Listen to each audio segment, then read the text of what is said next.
大家好，我係刀生，歡迎嚟到我嘅 channel。點解有啲淺舉牙醫會建議唔好即刻去報呢？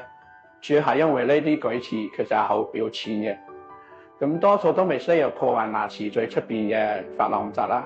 甚至有時X光都未必睇得出有明顯嘅舉壞，代表佢真係屬於初期階段。喺呢種情況下，如果病人口腔衞生做得好，刷牙又夠乾淨，唔食太多嘅甜食，呢啲淺舉都可以長時間嘅停滯。嘅意思即係佢唔會再惡化，甚至竟然都唔會有變化。咁相反，如果呢個時候你硬係要補牙，其實有機會會破壞好牙。因為補牙係要用牙鑽去磨走舉壞嘅部分，但舉措範圍更細，連最細嘅鑽頭都可能已經大過佢，咁就會變咗連正常嘅健康嘅牙齒組織都會被磨走，得不償失。所以綜合考慮之下，牙醫一般會建議，如果舉措好表淺，可以暫時唔補，但係要保持良好嘅口腔衞生，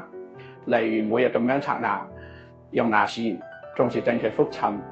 觀察舉措有冇惡化。如果穩定，咁就可以繼續觀察落去，